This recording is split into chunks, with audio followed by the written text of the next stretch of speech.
Yung binaril siya ng 45. Binaril ng 45 gamit siya. Ano ba yung gamit na pabigay sa'yo? Sir Rafi, anong gamit yung napabigay sa'yo yung gamit? Anong gamit na papunta sa'yo? Para may idea yung mga kagimat natin, no? Anong gamit yung napabigay ko sa'yo na binaril ka ng 45? What's up mga kagimat? Na ito na naman ninyong kagimat, si Heping Agimat na mahilig sa agimat pero wala namang agimat. Nasa puso ang tunay na agimat.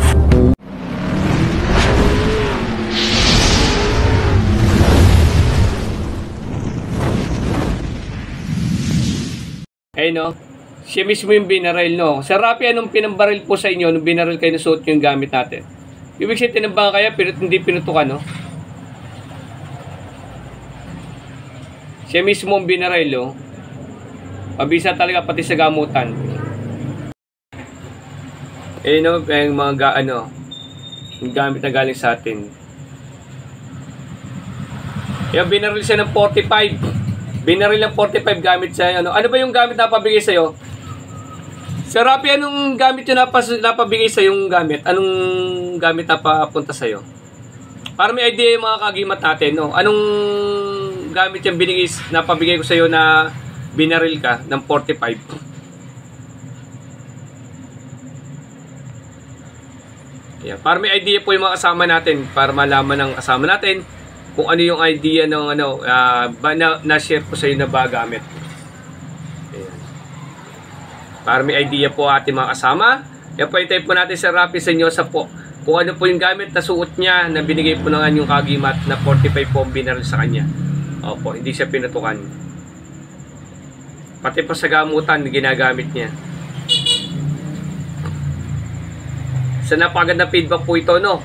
Iyan po, actual po yan. Hindi po yung testing lang po. Actual na po to, tao na po binaril.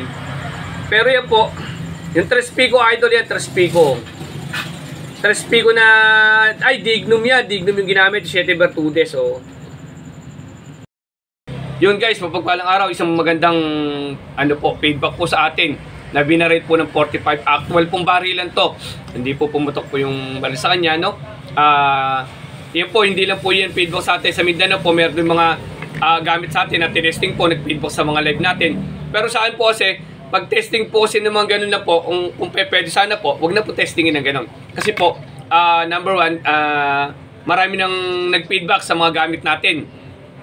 Marami na po nag-feedback na pumasa, no? Hindi na po kailangan natin i-bash pa na ipabaril mo kay ganito, ipabaril mo kay ganito. Hindi po kami namin kailangan na ganun. Kasi hindi po ako mahilig din makipagsiksikan po sa isang nagaganon po, no, na testing din po may gano'n. Pag naimbitahan po ako, napunta po ako, nagsasalang din po ako. Masasabi niyo po na, nagkausap na po kami, no, sinabi ko naman sa kanya, hindi naman mahilig din kasing magsalang din ng gano'n na magkukusa din ako. No? Pero dapat magkakaroon kami test, hindi ko mabanggit pangalan na imbita dapat ako nung dati meron nakapagtalo sa akin. No? Hindi lang po natuloy, naabot tayo ng gun ban. Tapos po, kung ako lang po kasi yung magkukusa, hindi po para magkusa po, magsalang po talaga. Nalibang ko talaga may imbitahan lang po talaga. Doon po ako nakapagano. Ito po, may feedback sa atin. Sa Mindanao, may feedback din po sa atin. May miyembro din ng Team Happy Agimat na binaril po. Sa Cavite po, binaril po siya. Napakaraming ipinutok sa kanya, hindi rin po ang kanya tinamaan, pero yung tingga po, nagpunta police station, nagmumotor siya. Naglaglagan dito sa likod yung mga tingga po. Mga feedback po sa atin yan. Yan po, actual din po yun. Marami tayong mga actual, no? May kalugdan tayo at hindi po lahat na nagkakarga po ay kinalulugdan. Iyan po ay depende po sa tao talaga, no? At bilang pagkilala po sa akin at matagal na po, hindi niyo naman makikilala ganito kung wala akong pinakita ng mga sabihin na natin parang himala sa mundo ni spiritual. Marami na tayong pakita, hindi lang po sa gamutan, pati sa mga gamit na ganan. Kaya nagpapasalamat sa mga feedback ng mga tao. Maraming salamat, God bless inyo lahat. Iyan po ay gamitin nyo lang po, ang idea lang po ay nyo lang po. Yung binigay namin ng mga kung paano alagaan nyo lang po alagaan. Huwag na po nating ipatesting po. Kasi po, hindi po lahat ng gamit na nanggagaling sa akin pumapasa. May bumabagsak din po. At hindi po lahat ng galing sa lahat ng magagaling na manggagamot ay pumapasa. May bumabagsak din po. Iyan po, magdidepende sa inyo. Kung kayo puno-puno ng po sa sarili nyo at galit, pag ginawa nyo yung gamit at pinetesting nyo, baka po bumagsak yan. Kahit po yan history na pumapasa po sa mga gamit po, no?